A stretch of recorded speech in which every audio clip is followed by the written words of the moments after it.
Sometimes we miss the moment because we are too busy trying to capture the moment. I'm guilty as charged, and I hope that this episode will be as valuable to you as it is as a reminder to me. Even when we are busy, we must slow down. We must create boundaries and rhythms that can stand the test of our overwhelming tasks and ambitions. And in the moments of seeing our life fly before our eyes, we must remember to put it all in correct perspective. We'll be right back.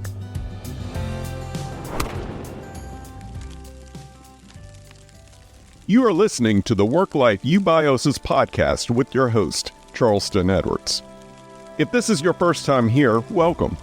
My goal is simple: to eradicate burnout and to bring harmony, purpose, and balance to this world, starting with the family.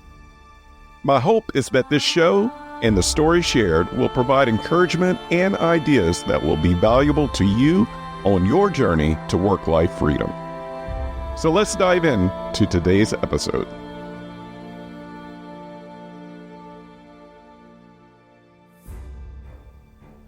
Oliver, my family cat for over 17 years, has been quite ill this past week. This is not his first rodeo with facing death. Over the years, Oliver has escaped death a few times and rallied to find life again. And as he's fighting yet again for his life at the moment of this recording, I'm hoping that he has a few of his 9 lives left. Humans don't have 9 lives, but some of us get second chances. In September of 2017, I was given a second chance at life. I made a left turn into a trolley bus moving at full speed down the streets of Zurich, Switzerland. My rental car was totaled, and this larger-than-life locomotive safely came to a stop after the collision. Both me and my wife and all the passengers walked away grateful to be alive. This is a day that I will never forget. And it's not lost on me that I shouldn't be here to tell this story. 12 inches forward, this would be a different story told by someone else. Near-death experiences happen daily across the globe. But does it change our perspectives on life? Does it ever change our perspectives on our priorities? Do we really live like today is our last? I'm guilty, even though I am a living witness to my second chance. I'm forgetful just like the rest of humanity. It is so easy to take our moments for granted, to get stressed out over the little things, or to rush past a moment, but completely miss the moment. Most of us are so busy that it's so hard to unbusy ourselves when we're not working. This one-sided rhythm of being in a constant hustle mode eventually catches up to us. We feel hurried, rushed, and pushed to the limits of what our world is telling us to do. How many of us have escaped to a beautiful vacation or an extended weekend, and upon returning, we find ourselves yearning to be back in vacation mode? This happens often, and as I reflect, I often ask if I was really soaking in the moment with my eyes or too busy trying to capture the moment with my phone. We don't have to capture the moments to build core memories. Our moments are right in front of us daily. Capturing moments has never been easier because of our phones, but this is dangerous because in capturing the moment, we miss the moment. The gaze, the eye lock, the smile, the bloom, the wild animal, the colorful sky, and the gratefulness of that split second is gone when we reach for the phone. These moments have the ability to be precious memories. In looking at our society, I'm frequently bothered by the stress that I see. I'm bothered by walking past hundreds of people all staring down at their phones. I'm bothered by the 90-mile-per-hour drivers going down the interstate. I'm bothered by the anxiousness of people who are overwhelmed by the never-ending to-do list.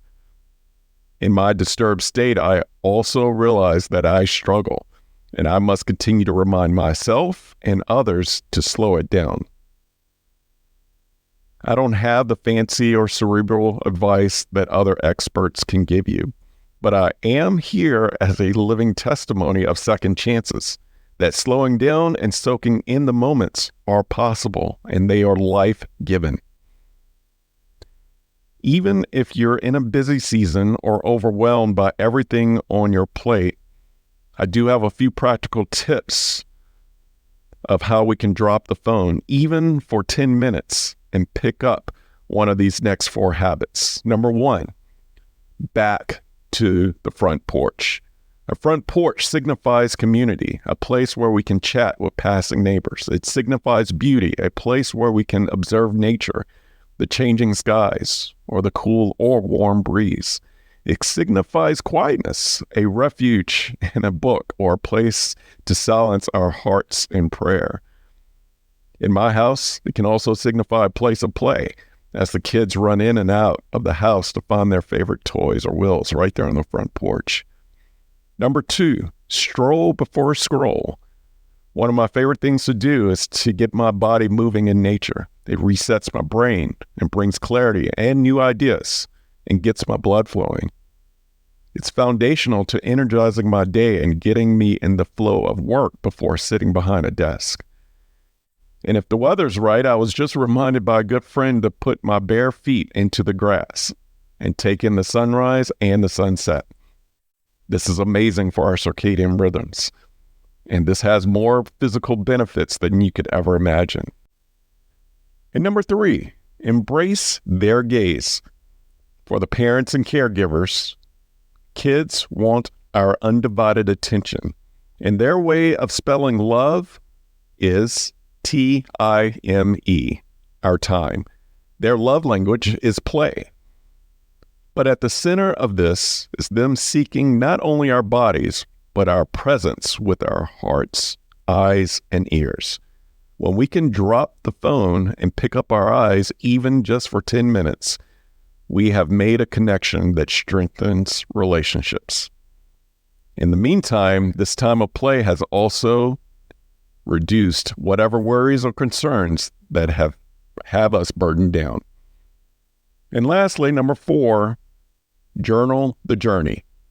This goes without saying, but sometimes the best way of capturing the moments of our lives is with an old-fashioned pen and paper. The time to reflect on yesterday and ponder the day ahead is one of the most powerful ways to cleanse the brain of our clutter. It's a way of making sense of some hard choices to make in life.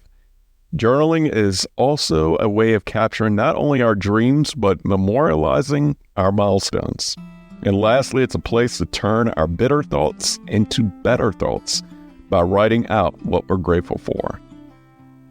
Whatever season you're in, don't forget to make time to slow down, smell the roses, and embrace the moments that are right in front of you. You won't regret it.